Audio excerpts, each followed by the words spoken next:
जय हिंद दोस्तों, welcome to ज्योतिर्मय। दोस्तों, आज हम स्वागत करना चाहेंगे हमारे संदीप जी का। संदीप जी प्रारब्ध जैसे प्रतिष्ठित चैनल से प्रतिष्ठित चैनल से जुड़े हुए हैं और जिस तरीके से वहां वैचारिक गोष्ठियां होती हैं वो एक अलग ही लेवल है। संदीप जी, आपने टाइम दिया उसके लिए बहुत बहुत शुक्रिया, बहुत बहुत धन्यवाद। सर, बहुत धन्यवाद सर। आपके दर्शकों को भी नमस्कार। आपने आमंत्रित किया, आपका धन्यवाद। आप लोग का ही सानिध्य है सर जी। सर, मैं अपना एक आज का जो डिस्कशन है वो स्टार्ट करने से पहले एक मेरा डिस्कशन एक Pakistani news anchor news channel वाले मतलब एक रिपोर्टर से हो रहा था, वो बताना चाहूंगा। उसने मजाक मजाक में, और एक्चुअली उसने 2 पैक लगा रखे थे, एक बात कही। वैसे ही आईएसआई और रॉ के मामले में के डिस्कस हो रहा था, जो भी कहता, एक बात तो कहना चाहेंगे कि आईएसआई प्लॉट करती है और रॉ उसको पकड़ती है। जब तक आईएसआई प्लॉट करती है और रॉ उसको पकड़ के उसे बर्स्ट करती है, तो आईएसआई रॉ से 2 कदम आगे रह के 4 प्लॉट पहले करके बैठी हुई होती है। और जब तक उसके रॉ को उस चीज के बारे में कुछ समझ में आता है, तब तक इंडिया को बहुत डैमेज हो चुका होता है। वो कहता, पाकिस्तान को आप कितना निभर्जी, निकम्मा, नकारा, नालायक समझें, लेकिन आईएसआई बहुत सारे मामलों में रॉ से बहुत आगे है। और रॉ नॉर्मली वहां चोट कर रही होती है जहां पर किसी को समझ में नहीं आता, और कई जगह तो ऐसी हैं जहां रॉ कुछ काम भी नहीं कर सकती। मैंने कहा, ये आप कैसे कह सकते हैं? कहते हैं, जनाब, मतलब बड़े कॉन्फिडेंस में कि जनाब, गेट नंबर 4 से लेकर बहुत जगहों पे हमारे भी सोर्स होते हैं और हमारी बातचीत होती है। तो कुछ चीजों के ऊपर हमें मैं जो बोल रहा हूं, ये नॉर्मली आईएसआई वालों की लैंग्वेज है जब वो पार्टियों में डिस्कस कर रहे होते हैं। I got shocked. अब मैं शॉक्ड था तो दिमाग घुमाना शुरू किया तो कुछ टाइम पहले बॉलीवुड के ऊपर डिस्कशन हो रही थी, और जैसे से मेरी आपसे डिस्कशंस होती हैं, तो आपने भी कुछ इशारा किया था 90s का, कि कैसे बहुत ऑर्गेनाइज्ड मैनर में हमारे बहुत से हीरोज को जानबूझकर गायब किया गया, और जो गायब नहीं हो पाए या जो बैठे नहीं, उनको मार डाला गया। ये बात मेरे दिमाग में घूम रही थी। आपने एक पॉडकास्ट में मेरे साथ बातचीत कही थी, तो वो मेरे दिमाग में बात घूम रही थी, तो मैंने उसका एक और आगे का हिस्सा निकाला। और हिस्सा क्या निकाला, फिर हिस्ट्री का मास्टर हो तो चीजों को कनेक्ट करना शुरू करते हैं। तो चीजों को कनेक्ट करना शुरू किया, तो हिस्ट्री पढ़ रहा था, तो आपकी बात सबकॉन्शियस माइंड में थी। तो मैंने देखा कि हाँ, आपकी जो बात थी और जो उस पत्रकार की बात थी, दोनों की दोनों आपस में जुड़ रही थी। तो जो जुड़ रही थी, तो मैंने ये देखा कि 1971 से पहले एक अलग लेवल की जो फिलॉसफी चल रही थी, या अलग लेवल की जो स्ट्रेटेजी चल रही थी, शायद उसके बाद बदलाव हुआ। और 1970s में जिस तरीके से इंडिया के अंदर कहीं ना कहीं टर्मोइल आ रहा था, तो उसमें एक गहरा राज्य भी खेल कर रहा था। सरकार को हिराने का, गिराने का, जो भी, सरकार भी सेटल होने की कोशिश कर रही थी, सरकार को गिराने का काम चल रहा था, आंदोलनों से लेकर सब चीजें चल रही थी। उसमें कोई देशभक्त पार्टियां भी थी और कुछ विदेशी शक्तियां भी थी। हमारे न्यूक्लियर प्रोग्राम को खत्म करने की साजिश थी, हमारे सब चीजों को। ऐसे में कहीं ना कहीं एक मुस्लिम माइंडसेट को आगे बढ़ाना, और उससे पहले एक हिंदू मुस्लिम माहौल क्रिएट कर देना जिसमें मुस्लिम तुष्टीकरण की नीति, उसका रिएक्शन की फॉर्म में प्रो हिंदू फोर्सेस आगे बढ़ना, बीजेपी का राइज होना, ये सब चीजें।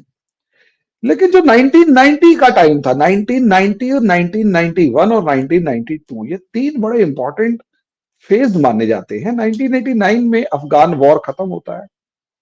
1990 के अंदर 19 जून 1990 को एक्सोडस ऑफ कश्मीरीज होता है। 91-92 में अजमेर कांड होता है। उसके बाद बाबरी मस्जिद डेमोलिशन, अजमेर कांड, ये 2 साथ साथ के टाइम पीरियड है। उसके बाद हिंदू मुस्लिम दंगे 93 में बॉम्बे में होते हैं, लेकिन एकदम से मामला शांत सा होता है। दंगे चल रहे हैं, खालिस्तान वालिस्तान तो चल रहा है, लेकिन एक तरफ जो उस टाइम पर नजर नहीं गई, वो बड़ा खतरनाक था।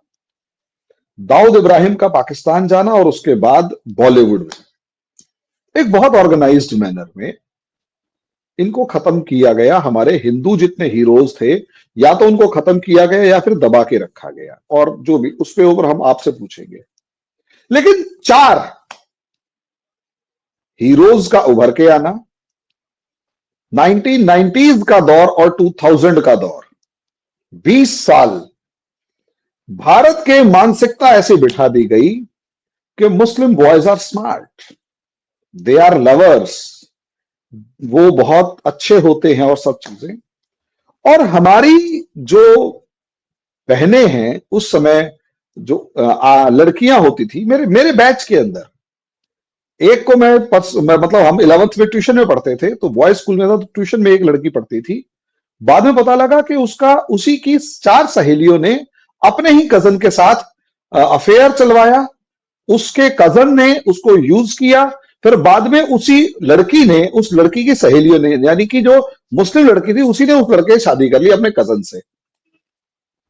ये 38 की उम्र में जाके शादी करती है, उस शौक से उभरने के लिए, उभरने के बाद 38 की एज में बच गई या जो भी था। मैं ऐसे बहुत सारे एग्जांपल्स जानता हूं जिसे हम आज लव जिहाद कह रहे हैं। लोगों ने हमारा मजाक उड़ाया, लेकिन उस लव जिहाद के पीछे वो बॉलीवुड की क्रिएट की गई मानसिकता भी थी।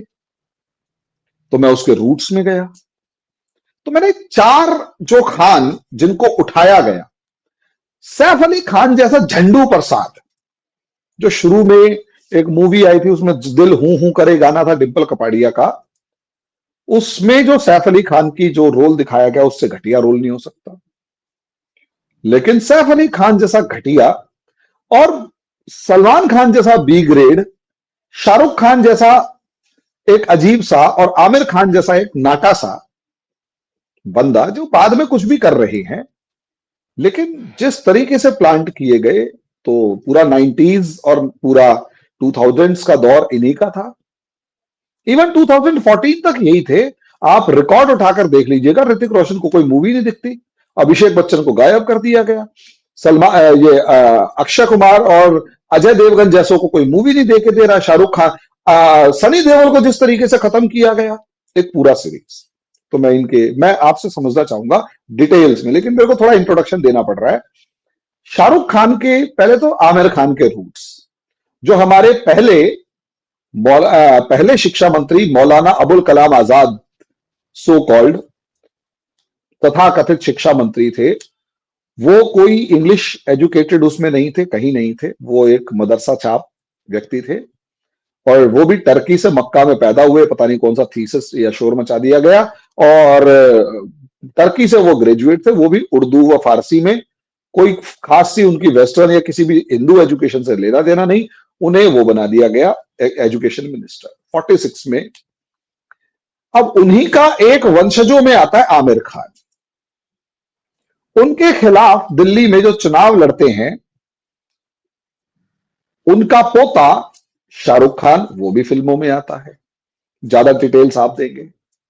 इंदौर के एक रईस फैमिली का लड़का जो पाकिस्तान नहीं गए, उनका लड़का सलीम खान, वो पहले फिल्मों में आता, फिर राइटर बन जाता, उसी का बेटा सलमान खान। और चौथा नवाब हबीबुल्ला, जो भोपाल के नवाब होते थे, उनकी बेटी का पोता सैफ अली खान, नवाब पटौदी और उसके बाद सैफ अली खान। एक बहुत ऑर्गेनाइज्ड मैनर में जब राइज ऑफ हिंदू नेशनलिज्म देखने को मिल रहा था, तो बहुत ऑर्गेनाइज्ड मैनर में इनको प्लांट किया गया। एक एक करके जितने हिंदू हीरो या एक्टर्स और डायरेक्टर्स थे, उनको खत्म किया गया। मुस्लिम एक्ट्रेसेस को बाहर निकाला गया। यह बड़ा खतरनाक काम है कि पूरे 90s में और 2000s में एक मुस्लिम एक्ट्रेस नहीं थी, जहां तक मैं जानता हूं। माधुरी दीक्षित से लेकर काजोल, मतलब ऐसा सडनली क्या हुआ? बल्कि अगर उससे पहले देखेंगे तो एक्ट्रेस हिंदू भी होती थी, मुस्लिम भी होती थी। शबाना आजमी से लेकर वो होती थी, क्या नाम है, वो नरगिस से लेकर और मुमताज से लेकर और बहुत सारी होती थी। ये सारी की सारी गायब हो गई। और 2014 तक ऐसा लगा जैसे पूरा बॉलीवुड जो है वो Khan gang, Khan Wars, Khan movies, Khan Khan Khan Khan. साहब ये खेल क्या था, इसे डिटेल में समझाइए। खेल ये था, जैसे हम लोग को बहुत कायदे से पता है। आपको मेरी आवाज आ रही है? कोई दिक्कत तो नहीं? हाँ जी बिल्कुल। अगर आपके मेरे दर्शकों को इंट्रोडक्शन नमस्कार में सर। कोई कमी हो जी। तो आप ठीक कीजिएगा। नहीं नहीं सर, कमी कहीं नहीं है, मैं इसीलिए सुन भी रहा था आपकी बात को। अद्भुत इंट्रोडक्शन। खेल ये था कि सबसे पहले अगर हम देखें, ये कहानी 1940 से ही चालू हो गई थी। इस्लाम की बड़ी इच्छा है भारत पर कब्जा करने की, ठीक है, बहुत इच्छा है। और इस्लाम ने ये काम ईरान में भी किया। जो आज का ईरान है, पहले फारस हुआ करता था, फारसी सभ्यता थी, बड़ी अद्भुत सभ्यता थी। उन पर अपना इस्लाम थोपा। और मैं अभी बॉलीवुड की बात जो कर रहा हूँ उस पर मैं आता हूँ। वहां पे क्या किया इन्होंने, सबको मुसलमान बनाया। फिर भी 1970s तक जो है एक अच्छा खासा पूरा समाज वो अपनी जो उनकी संस्कृति थी, मुसलमान हो गया था, पर जो अपनी उनकी संस्कृति थी फारसियों की जो थी, वो उसको लेकर जीता था। खुमैनी आया, फिर बुर्का उड़ाना शुरू किया, और मतलब एक पूरा रिवॉल्यूशन हुआ। बहुत सारी फिल्में, परसोपोलिस करके एक पूरी ग्राफिक नॉवेल है, फिल्में हैं। फिर ईरानियन फिल्म मेकर्स आए कि भाई इतना ज्यादा अत्याचार इस्लाम थोपने लगे। आज भी वहां पर हिजाब का वो चलता है, ठीक है। वहाँ के फिल्म मेकर्स को वो भी दिया जाता है कि आप 8 रूल हैं, इनको आप तोड़ नहीं सकते, आपको फिल्म इनके अंदर ही बनानी है। खैर, वो फिल्म मेकर जीनियस है, वो उस रूल के अराउंड प्ले कर जाते हैं। मैं क्यों बता रहा हूँ ये बात? ईरान में जो इनकी उर्दू की शेर व शायरी है ना, जो हमारी फिल्मों में भी जिसको इन्होंने बहुत प्रमोट किया है, जानिसार अख्तर, जावेद अख्तर, ये वो जितने राइटर, साहिर लुधियानवी, मजरू सुल्तानपुरी, क्योंकि बात सिर्फ एक्टर्स की नहीं थी सर। बात ये, जो म्यूजिक डायरेक्टर और जो हमारे आपके राइटर्स थे, इन्होंने ज्यादा बड़ा रोल प्ले किया है। इसलिए मैं बता रहा हूँ, इन्होंने क्या किया कि ईरान में इस्लाम थोप दिया, और फारसी जो लैंग्वेज ज्यादा उन्नत लैंग्वेज थी, जिसमें उर्दू जिसमें शेरो शायरी, गजल, ये सब फॉर्मेट उनका था, उसको इन्होंने अपना बना लिया कि ये तो इस मुसलमानों का है, ये तो इस्लाम ने दिया, इस्लाम की देन है दुनिया को शेरो शायरी। नहीं, तुम्हारी देन नहीं है, जिसकी थी तुमने उससे छीन लिया, अपना नाम चिपका दिया। तो ये इस्लाम की बड़ी इच्छा है कि आपका जो भी सब कुछ है वो इनका हो जाए। तो अब वो क्या है, वो सिर्फ तलवार से तो काम होता नहीं, तो वो बुद्धि के साथ भी खेलते हैं। तो बॉलीवुड इनको जो है, जो बम्बैया एक बड़ा तंत्र देखा, उसमें इन लोगों ने अपनी पैठ 1940-30 से ही बनानी शुरू कर दी, ठीक है। पहले आए ये लोग लिरिक्स राइटर के रूप में, और धीरे धीरे संस्कृत के शब्द या हिंदी की जो कहानियां थी, या जो उस तरीके से थी, जो बाप भाई दादा साहब फाल्के ने बनाई थी इंडस्ट्री, उनको बाहर का रास्ता दिखा दिया गया था। ये पंजाब से जब ये सारे फिल्म मेकर्स भाग के आए, और पंजाब से जितने, लाहौर से जितने आए थे 47 के बाद, वो सब अपना उर्दू ही लिखते पढ़ते थे, ठीक है। तो बड़ी फेमस कहानी है कि राज कपूर हो, चाहे पृथ्वीराज कपूर हो, चाहे प्राण हो, देवानंद, ये लोग उर्दू ही लिखते पढ़ते थे, हिंदी में नहीं। इन लोग का हिंदी बोलते थे, करते थे सब। खैर, आपने फिल्मों की एक्ट्रेसेस का नाम लिया। उस समय मुसलमानों में मधुबाला हो गई, मीना कुमारी, सब मुसलमान थी। वहीदा रहमान हो गई, जीनत अमान हो गई, आपकी क्या कहते हैं, नेम एनीवन, मुमताज हो गई, और जितने भी थे, जो जितनी थी, ये लिक्का दुक्का हेमा मालिनी या साउथ से आती थी वैजंती माला, क्योंकि साउथ का कल्चर अलग था एक्ट्रेसेस का। मुंबई में, वो मुंबई से जो पैदा होता, नरगिस हो गई, ये सब मुसलमान हुआ करती थी। 70s के बाद चूंकि ग्लैमर आ चुका था, तो उसको जो है उन लोगों ने पुश करना शुरू किया हिंदुओं में। तो एक्ट्रेसेस जो है हिंदू मुस्लिम दोनों हुई 80s तक। 90s तक Muslim actress out, Hindu actress in. Anand Raja तक जी ने आज बड़ी एक अच्छी बात कही। उन्होंने कहा कि हिंदू एक्ट्रेसेस में भी वो एक्ट्रेस नहीं होती जो बहुत खूबसूरत होती थी, एक एवरेज लुकिंग गर्ल ही, उसको थोड़ा मेकअप वेकअप करके ग्लैमराइज कर दिया जाता था। फॉर दैट मैटर काजोल हो गई, रानी मुखर्जी हो गई, ठीक है। और भी जो एक्ट्रेसेस थी कि बहुत सुंदर कह सकते हैं, लोगों का सुंदर का अपना एक वो होता है, पर वो average looking, girl next door type की इमेज वाली, ठीक है। क्यों? ताकि हिंदू लड़कियां उनसे अपने आप को रिलेट कर सकें। शाहरुख सलमान खान को एज एन माचो मैन, जो आपने बताया, Muslim man, macho man, romantic और बहुत नॉर्मल लुक्स का एक आदमी, कॉमन मैन, शाहरुख खान। और आमिर खान का थोड़ा सा इंटेलिजेंट वाला। तो ये 3 कॉम्बिनेशन रखेगा। और ऐसा नहीं कि बॉलीवुड, पर्पस क्या था, इससे पहले सलीम जावेद ये काम कर चुके थे अपनी राइटिंग के माध्यम से। सलीम जावेद को बताया जाता है कि दबंग थे, बहुत रिस्क राइटर, डायरेक्टर से भिड़ जाते थे। कुछ नहीं सर, सारा हाथ पीछे ना हाजी मस्तान और करीम लाला का था, उनका पैसा था। फिल्म इंडस्ट्री में ताकत उसी की है जो पैसा लेके आ रहा है। सबको पता है कि फिल्मों को फाइनेंस किसने किया है आज तक, या तो हीरे के व्यापारियों ने किया है, या रियल एस्टेट के खिलाड़ियों ने किया है, या अंडरवर्ल्ड वालों ने किया है। किसी इंडस्ट्री ने नहीं किया। टाटाज ने सर, टाटाज मुंबई में ही पले बड़े, जन्मे, सब कुछ है। 105 कंपनी खोली उन लोगों ने 1920 से लेकर अभी तक। फिल्म इंडस्ट्री में कभी, फिल्म प्रोडक्शन में कभी पैसा नहीं लगाया, डिस्ट्रीब्यूशन में भी पैसा नहीं लगाया। ठीक है, टाटा से ज्यादा बड़ा कोई बड़ा बिजनेसमैन है? टाटा ये जानते हैं कि ये फिल्म इंडस्ट्री पैसा नहीं बनाती, ये जुआ है। तो जुए में व्यापारी पैसा नहीं लगाता। ठीक, जुए में पैसा कौन लगाता है? अंडरवर्ल्ड वाले, रियल एस्टेट वाले, हीरे के व्यापारी, कि जिनके पास बहुत पैसा, 100-200 करोड़ से फेंक दिया, समझ ही में नहीं आ रहा क्या मिल गया। ग्लैमर मिल गया, एक्ट्रेसेस के साथ साथ मिल गया, फोटो मिल गई, हीरो के साथ, हीरो परिवार में आ गया, बहुत बढ़िया, हमारी पहचान होगी, इस टाइप के लोग। सलीम जावेद को फुल बैकिंग। राइटर सर एक से एक थे, जिन्होंने हिंदू धर्म के खिलाफ हिंदुओं को भड़काया।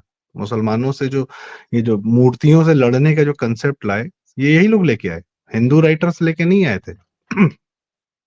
ये मुसलमान राइटर्स लेके आए, मुसलमान डायरेक्टर्स लेके आए। ठीक है, जेम्स ऑफ बॉलीवुड करके बहुत अच्छा ट्विटर हैंडल भी है, और पूरा उनका अच्छा, हाँ, टेलीग्राम इसमें चैनल एक है। बड़ी मजेदार वाली संजीव बात नेवरा होती जी का थी। बहुत बड़ा योगदान है उनका। हाँ, इसमें बड़ी मजेदार बात होती थी, मुसलमान अगर नमाज पढ़ रहा है तो वो तुरंत मान ली जाती थी, वो सर, वो हमारी और जनता को हिंदू पता है। को मैं अब मूर्ति हम से उसके लड़ना पीछे पड़ की, रहा है और मूर्ति कुछ नहीं कर पाती थी। अरे वो 786 वाला, और वो जो इमीडिएट था कि बहुत कंट्रास्ट है दीवार में, खैर वो तो अब हमारी जनता ज्यादा जानती है। उसके साथ थोड़ा थोड़ा कैसे खेला गया, बहुत खेला गया। संस्कृत शब्दों के साथ, या जो पढ़ने लिखने वाला वो बेवकूफ है, वो इडियट है, जो छिछोरापन कर रहा है वही असली मर्द है, और माँ बाप से लड़ जाना अपने प्यार के लिए, ये जो है बड़ी कॉमन थीम रही है। ठीक है, आजकल जो माँ बाप से, परिवार से लड़ना, हिंदू लड़कियों का, लड़कों का, ये बड़ी कॉमन थीम रही है। This helped in love jihad, what as what you are saying. ठीक है, और फिर चलो माँ बाप ने किसी तरीके से, हिंदू समाज ने अडॉप्ट कर लिया, चलो यार लव मैरिज करने बच्चे कर लेने, तो लव कम अरेंज्ड एक कंसेप्ट आ गया, जो समाज ने दिया, वो फिल्मों ने नहीं दिया, हम्म। समाज ने दिया। इनको फिर कोफ्त हो गई कि अरे यार, हम तो माँ बाप से भिड़वाना चाह रहे थे, और यहाँ जो ये सब चल रहा है, चलो कोई बात नहीं। फिर आगे ये लोग अपना नया एजेंडा लेके, एलजीबीटीक्यू और लेस्बियनिज्म और ये सब गे पंथी लेके सारा, कि भैया उसके चक्कर में अब आप माँ बाप से लड़ लीजिए, उसको भी जस्टिफाई कर रहे हैं। हिजाब को ये लोग, गली बॉय में जोया अख्तर जो है दिखाती कि आलिया भट्ट हिजाब पहनी हुई है। हिजाब भी एक हथियार ही है, कि भाई मुस्लिम लड़के पहनेंगे तो मुस्लिम लड़के नहीं छेड़ेंगे, और जो हिजाब नहीं पहनेंगे उसको छेड़ा जाएगा, तो ज्यादातर हिंदू लड़कियां होंगी। तो ये किस तरीके से इन लोग का पूरा एक सिस्टम जो है काम करता है। बॉलीवुड की आपने बात बताई, शाहरुख खान की स्ट्रगल की स्टोरीज सर, आमिर खान की। शाहरुख खान कोई स्ट्रगलिंग नहीं थे सर, पिताजी, एक अभी न्यूज रिपोर्ट्स शायद गूगल पे आपको मिल जाए, उनके पिताजी के पास केरोसिन बेचने का लाइसेंस था दिल्ली में। तब जब गाड़ियां नहीं थी ना, तब आम जनता केरोसिन यूज करती थी, केरोसिन की ज्यादा खपत होती थी, और लाइसेंस उसी को मिलता था जो कांग्रेस के नजदीक होता था। आप आज पेट्रोल पंप का लाइसेंस लेने चले जाइए, आपको कम से कम करोड़पति होना पड़ेगा उसके लिए। तो यू कैन इमेजिन कि किस गरीबों को नहीं बांटा जाता था केरोसिन का लाइसेंस। और ये बात क्यों आई? क्योंकि वो मिलावट करके बेच रहे थे, तो उनपे केस वेस हुआ था। माता जी के बारे में आता है कि जज थी, हाई कोर्ट की या किसी कोर्ट की जज थी, सरकारी अधिकारी थी। आप सोच सकते हैं। पीछे खानदान का भी आता है कि कहीं उनके दादा परदादा जो है कुछ के साइड्स में, वो लोग पाकिस्तान में आईएसआई में या सेना में थे। सैफ अली खान का तो 100% आता है कि इनके नाना के कोई रिश्तेदार थे, इनका अगर सगे चाचा या समथिंग आईएसआई के डिप्टी डायरेक्टर तक रहे सैफ अली खान। सैफ अली खान की बात करें सर, 91 या 92 में पहली फिल्म आई थी।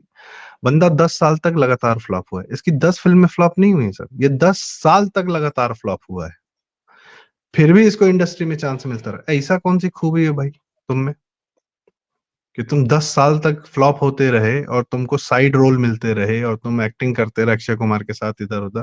पहली हिट फिल्म तुम्हारी आती सन 2001 में, हम तुम, उसी में नेशनल अवार्ड दे दिया गया इसको। कांग्रेस सरकार में इसको सर 2006-7 में पद्मश्री दे दिया गया।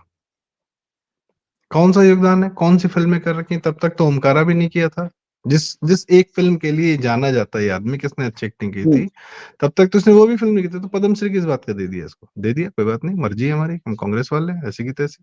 और शायद 2012-13 के आसपास कभी दिया गया हो। आमिर आमिर का तो छोड़ दीजिए, इनकी फिल्में चाइना से पैसा लेके आती हैं, दंगल और सीक्रेट सुपरस्टार और पीके, और चाइना से पैसा लेके 2019 के इलेक्शन से पहले। अच्छा हाँ, अभी तो ये यूएसएडी मजेदारी की वाली बात बात चल है। रही है ना कि ये मजेदारी वाली बात है कि आमिर खान की सारी मूवीज चाइना में चलती हैं बाहुबली और 2 के चाइना से। बाद और 2019 के इलेक्शन से पहले, बाहुबली 2 की सफलता के बाद और 2019 के इलेक्शन से पहले इनकी फिल्में अचानक से, इनके प्रोडक्शन हाउस चाइना में इनकी फिल्में सुपरहिट होने, अब क्यों नहीं हो रही सर, क्यों नहीं अरे लाल सिंह वही चीज चड्ढा और सोच थग्स रहा ऑफ था। हिंदुस्तान क्यों नहीं चाइना में हिट हो गई? अपने बेटे के फिल्म जो आई है, इसका जो बेटा है, लॉन्च कर ले भाई तू चाइना में। लव व्यापार नाम से आया है, थर्ड रेट शकल, मतलब अब क्या बताया जाए। आज की डेट में सर बॉलीवुड की ये हाल है कि पहले ना फिल्में लॉन्च होती थी, स्टार्स के बच्चे लॉन्च होते थे। बॉबी देओल बरसात फिल्म लॉन्च हो रही है, प्रीमियर हो रहा है, ठीक है। संजय दत्त लॉन्च हो रहे हैं, उनको सुनील दत्त लॉन्च कर रहे हैं, अभिषेक बच्चन लॉन्च हो रहे हैं, करीना कपूर लॉन्च हो रही है, जेपी दत्ता बॉर्डर बना के फिर अभिषेक बच्चन और करीना कपूर को साथ लेके आ रहे हैं। शाहरुख खान की बिटिया लॉन्च हो गई, किसी को हवा लगी? आर्चीज फिल्म में आई और चली गई, वो भी नेटफ्लिक्स पे, हॉल्स में नहीं। आमिर खान का बेटा अभी आया, उसकी फिल्म आ गई लवयापा, किसने देखी, किसको पता? आमिर खान का बेटा लॉन्च होकर निकल चुका है, फ्लॉप हो चुका है, किसी को कुछ हवा नहीं है, ठीक है। तो अजय देवगन का भतीजा है और वो रवीना टंडन की बेटी है, अभी फिल्म आई जनवरी में आजाद करके, लॉन्च होकर निकल गए, कोई नई जनरेशन को घास नहीं डाल रहा जनता। तो किसने गोद ले लिया इन लोग को? नेटफ्लिक्स ने, अमेजॉन ने। ड्रग केस में पकड़ा गया हुआ आर्यन खान, शाहरुख खान का लड़का, जिसपे आरोप है कि वो इस प्रकार के ड्रग्स का काम कर रहा था, 3 दिन तक जमानत नहीं मिली थी। बहुत सबूत थे, कैसे छुड़ा के लाए वो उनसे पूछिए, सबसे बड़े वकील को लगाया था, शाहरुख खान की आत्मा जानती है। वो लड़का नेटफ्लिक्स पे सीरीज डायरेक्ट कर रहा है साहब, डायरेक्शन दे रहा है, नई नई सीरीज आ रही है, ठीक है।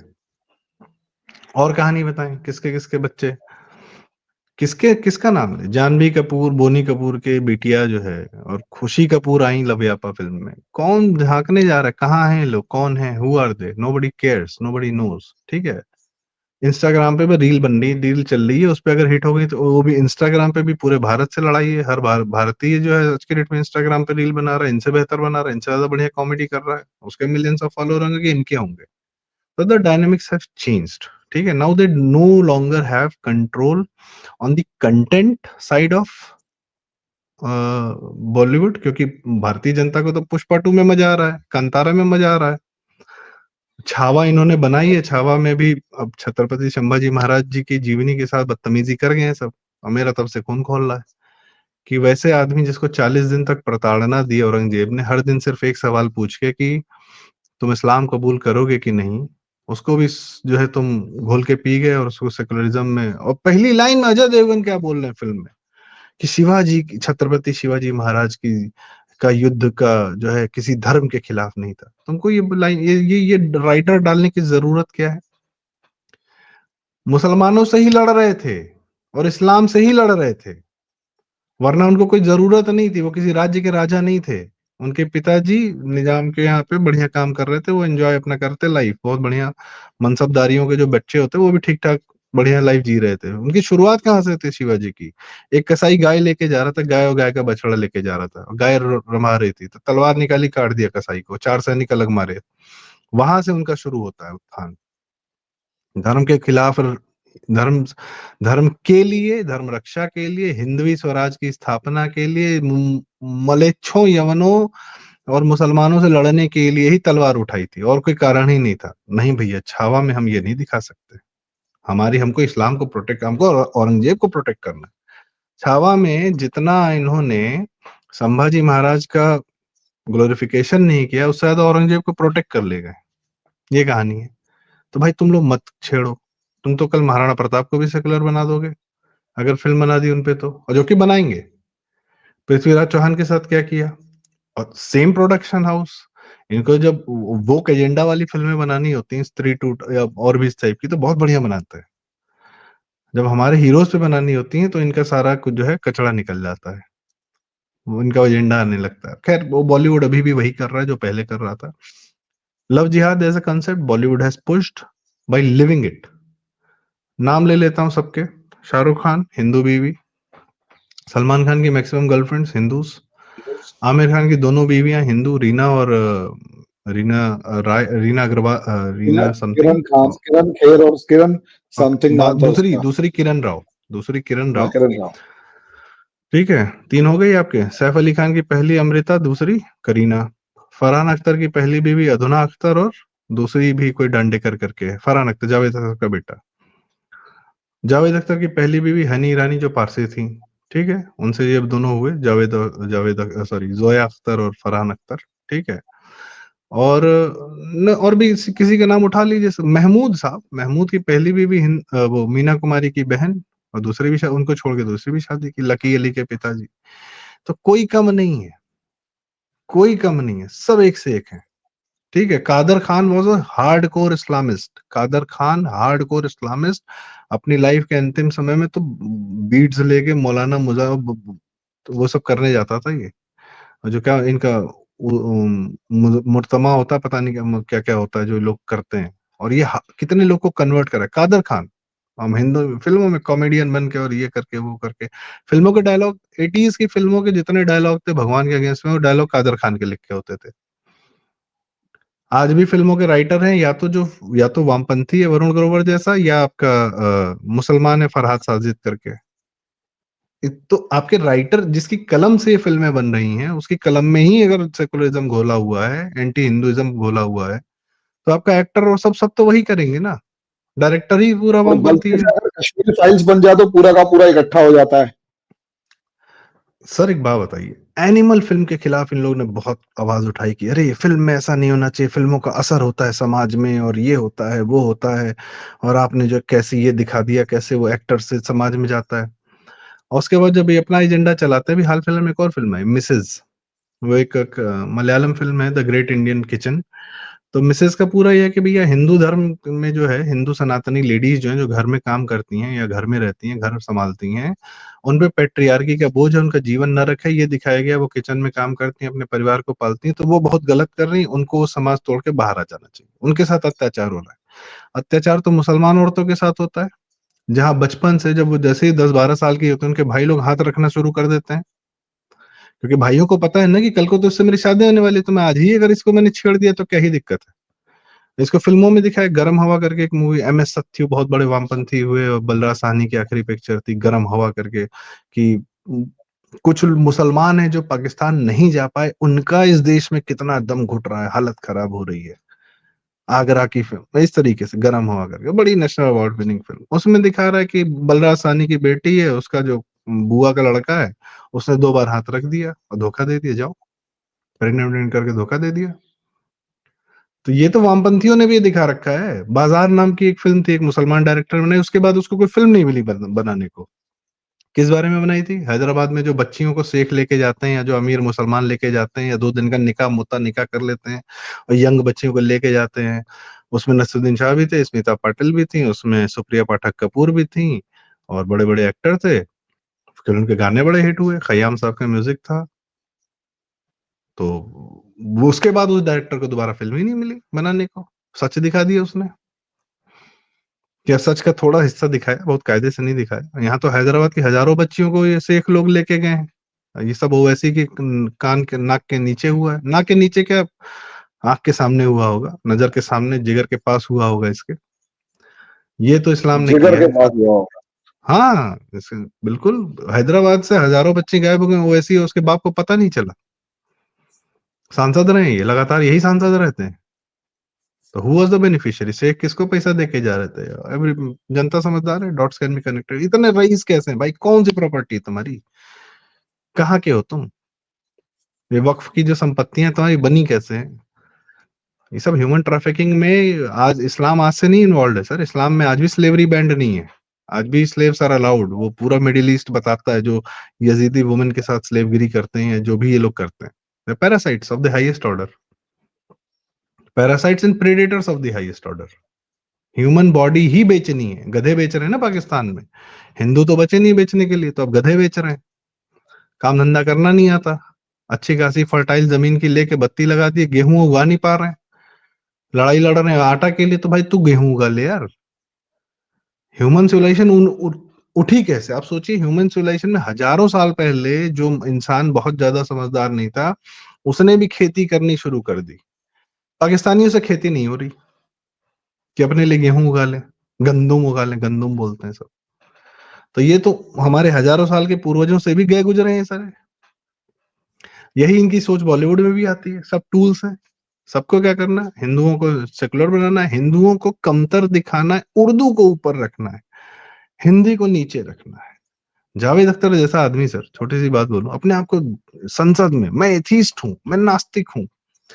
एथीस्ट तो क्रिश्चियनिटी के अगेंस्ट होता है भाई। तुम उर्दू के बहुत बड़े शायर और पता नहीं क्या क्या हो, अफसाना निगार हो, ये हो वो हो, तुम एक बार उर्दू में बोल दो कि तुम को अल्लाह में यकीन नहीं है और रसूल में यकीन नहीं है, कह दो तुम मुर्तद हो या मुल्हिद हो। कभी सुना है सर उर्दू शब्द का इस्तेमाल करते हुए अपने लिए? अगले दिन गर्दन कट जाएगी।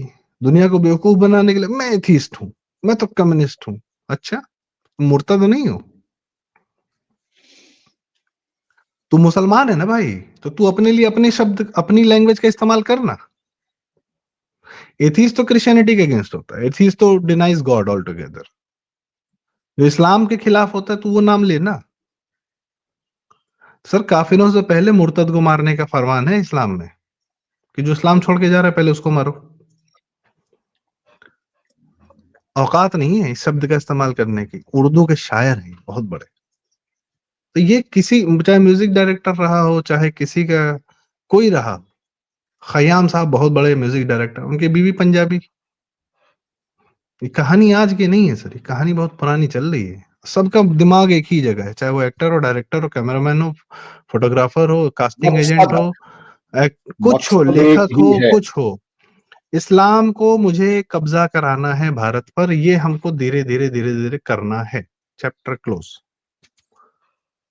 ये है इतिहास इनका। अब उसमें शाहरुख भी है, सलमान भी है, उनका लड़का सैफ अली खान का लड़का जो है अभी हाल फिलहाल में, इब्राहिम, बड़ा फेमस हुआ, जो भी केस हुआ था, किसके साथ फोटो घूम रही है उसकी? श्वेता तिवारी की बेटी पलक तिवारी के साथ। क्यों बेटा, तुमको वो हिंदू ही चाहिए? तुम साले अभी 17 साल के हुए नहीं हो, तुम हिंदू लड़की घुमा रहे हो। अब सर एक बात और बताऊं, बॉलीवुड में माओ द्वारा बेटियां परोसने का कार्यक्रम आज से नहीं चल रहा, वो भी 1920-30 से चल रहा है। एक माता जी थी जद्दन बाई जी, उनकी बेटी थी नरगिस, और एक कार्यक्रम आज से नहीं चल रहा है। सरोज खान जो बड़ी बड़ी फेमस कोरियोग्राफर रही और माधुरी जी के गाने दिए, खुलेआम वीडियो पे बोली कास्टिंग काउच होता तो क्या हुआ, लड़कियों का घर तो चलता है, क्या हो गया, क्या प्रॉब्लम है? ये सरोज खान के बयान है, सरोज खान, ठीक है। तो क्या उम्मीद करते हैं सर आप? किससे क्या उम्मीद करते हैं? और ये एक ही परिवार से सब निकल के आते हैं। कैसे निकल के आते हैं? जावेद अख्तर की पहली बीवी हनी ईरानी, हनी ईरानी की बहन डेजी ईरानी, डेजी ईरानी के 2 बच्चे, फराह खान जो कोरियोग्राफर और फिल्म डायरेक्टर हैं, उन्हीं का बेटा साजिद खान। और जावेद अख्तर की पहली बीवी के बच्चे जो ऑफ कोर्स जोया अख्तर, फरहान अख्तर। दूसरी बीवी शबाना आजमी, शबाना आजमी के बाप बहुत बड़े वाले communist, Kaifi Azmi, Kaifi Azmi communist pro max थे वो। वही सब बैठ के पाकिस्तान के लिए गाना लिखा करते थे। जावेद अख्तर के मामा मजाज अख्तर जी लखनऊ के रहने वाले हैं। मजाज लखनवी, बहुत बड़े शायर, एएमयू के बहुत बड़ा स्टूडेंट, बहुत फेमस स्टूडेंट, अलीगढ़ मुस्लिम यूनिवर्सिटी का। पाकिस्तान के लिए मिली तराने लिखते थे, उनके लिखे हुए गाने पाकिस्तान में गाए जाते हैं आज भी, पाकिस्तान के लिए। बाप थे जानिसार अख्तर, वो भी बहुत बड़े शायर हुआ करते थे। सब एक की थैली के चट्टे बट्टे हैं, एक ही कुएं से जिसमें भांग पड़ी हुई है उसी से पानी पीते हैं सब। काम एक ही है, हिंदुओं को कमतर बता देना, हिंदुओं को हिंदू से। आप 2014 तक का माहौल देखिए सर, हिंदुत्व अपने निम्नतम स्तर पर पहुंच चुका था, और इसमें इनका साथ देते हैं 2-4 हिंदू ही हैं जो नाम से। अब शायरी में तो आपको भैया नाम तो कुछ वैसा रखना पड़ेगा ना उर्दू टाइप का, तो संपूर्ण सिंह कालरा जी जो है वो गुलजार हो जाते हैं।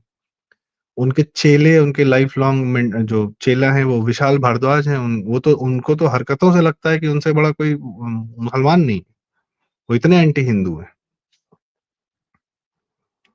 तो अब हम इससे ज्यादा क्या कहें, क्या समझाएं और क्या बोलें? सर समझाए नहीं, अब विशाल हमारे भारद्वाज सर, विशाल भारद्वाज ने लिखा, जब केजरीवाल 2020 में जीता था दिल्ली में, तो विशाल भारद्वाज, जी करता है आज अपने गोश्त की बिरयानी बना दूं। ये फिर विशाल भारद्वाज जो हमारे बहुत बड़े म्यूजिक डायरेक्टर, फिल्म डायरेक्टर हैं, उनका ट्वीट है। हार्ड एंटी हिंदू आदमी, बेटे उन बच्चों के नाम इस्लामिक नाम रख रखे हैं सर। विशाल भारद्वाज के बच्चों के नाम, एक का नाम तो आसमान भारद्वाज है, कुछ दिन पहले वो भी फिल्म डायरेक्टर बन के उतरे थे, फिल्म बनाई थी कुत्ते, उसमें सारा अच्छा वो एजेंडा था। हाँ, अरे सब एक से एक हैं सर। आप बॉलीवुड में इस समय बिना इस्लामिक हुए, प्रो इस्लामिक हुए, एंटी हिंदू हुए सरवाइव नहीं कर सकते। और ये अपनी, ये जानना कि इनके ऑडियंसेस को नहीं पसंद है, ये फिर भी वही करते रहेंगे।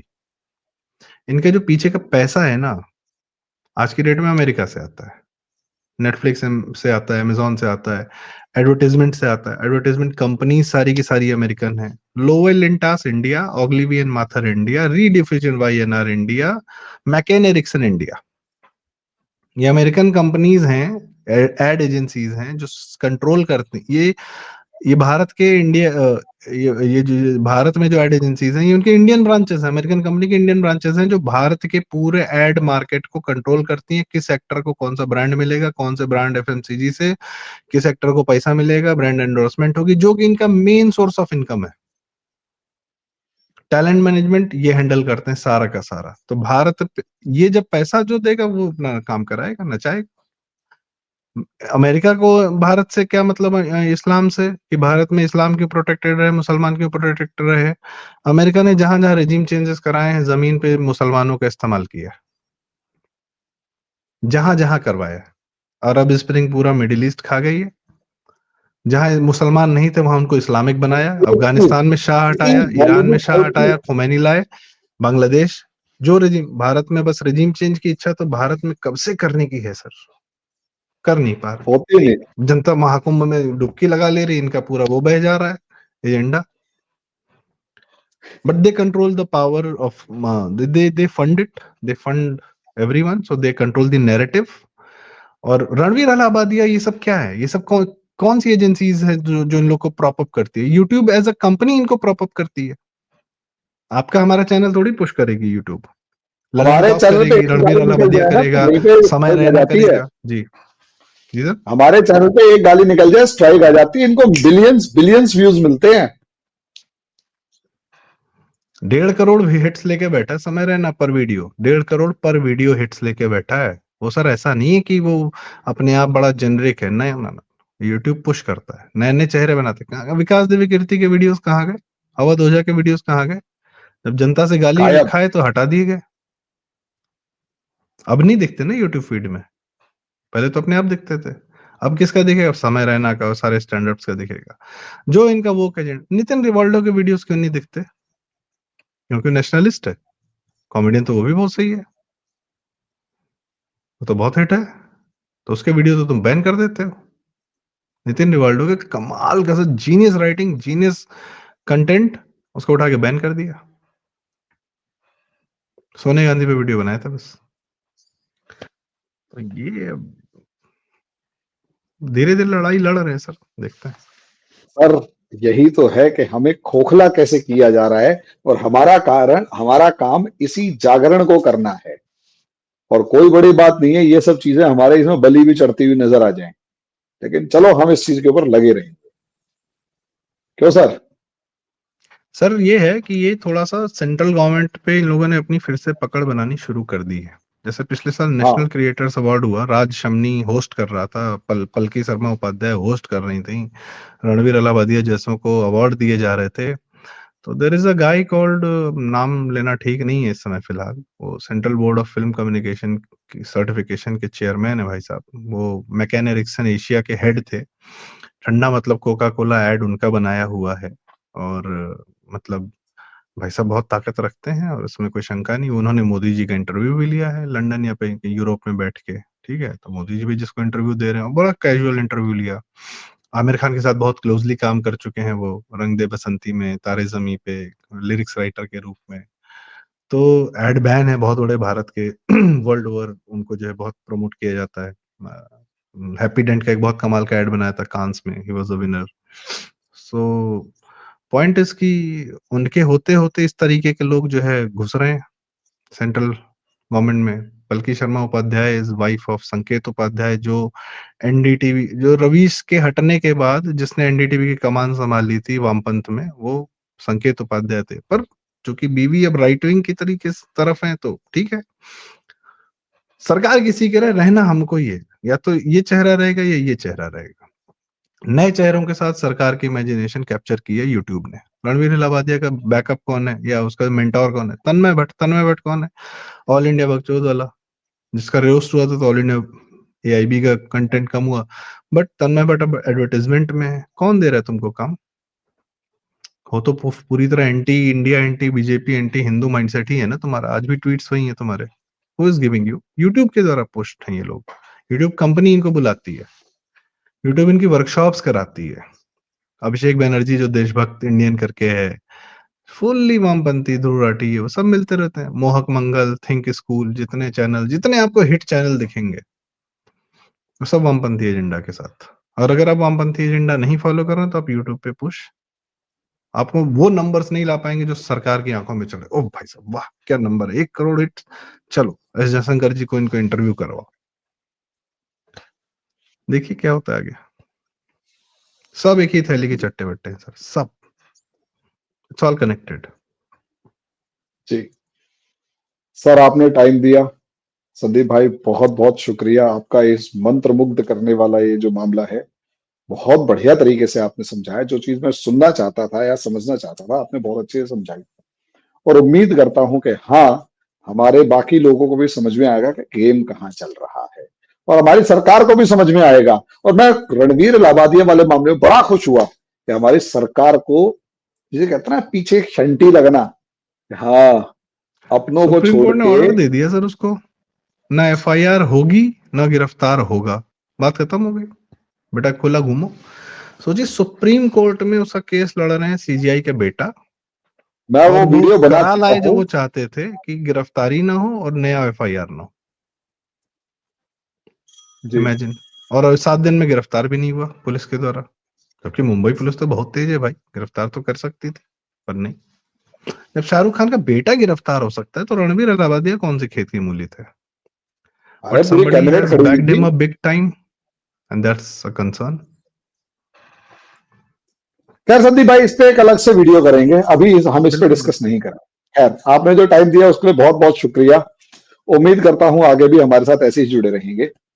भाई, जाने से पहले यही रिक्वेस्ट करूंगा कि हमारे चैनल ज्योतिर्मय, ज्योतिर्मय ग्लोबल और कर्मण्य और प्रारब्ध सभी को लाइक करें, सब्सक्राइब करें, शेयर करें। ये राष्ट्रवादियों के चैनल हैं, इनको राष्ट्रवादियों की सहायता चाहिए। हम यूट्यूब के टुकड़ों पर नहीं पड़ते। धन्यवाद साहब। सर बहुत बहुत धन्यवाद, थैंक यू सर।